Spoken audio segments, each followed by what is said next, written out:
Ассалаумағалейкум, құрметті ағайындар.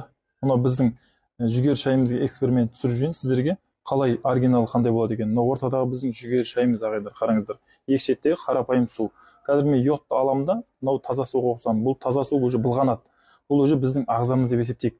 Неше түрлі кола ішеміз, неше түрлі химиялар жейміз, бұзылып жатыр ішкі ағзамыз. Енді мынау нанды қосамын. Нан біздің ішкі құрылыстарымыз, бауырымыз, өтіміз дегендей, бүйрегіміз дегендей. Қараңыздар, қандай шлакта былғап жатыр да ішінде. Өзіміз білмейміз мына ағайындар.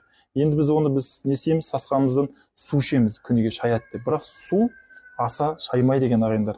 Қараңыздар, қанша араластырдым, бірақ шаймады. Енді мына ортадағы жүгері шайымызге қоссам, тап-таза шығады. Сондықтан бізге бұл күнде тоқтатпай жүгері шайын іше беретін болсақ, қараңыз, өт, бауыр, бүйрек, асқазан, ішек жолдарын жақсартады және қан тазартады. Қан қысымын, қандағы диабет, мысалы, артық салмақтан құтылдыруға өте жақсы себептердің бірі да. Қараңыздаршы, мен сіздерге қазір көрсетіп отырмын да, екеуін міне анық көрсетіп отырмын. Қайсысы тазарған, қайсысы тазармаған, көріңіздер ағайындар. Енді мына жерде алоэ деген өнім, жалпы алоэ капсуласы. Осы екеуін бірге ішетін болсаңыз өте мықты болады. Бұның пайдасы асқазан тазартады, запорға, үлкен дертке күніне 2 рет баруға болады.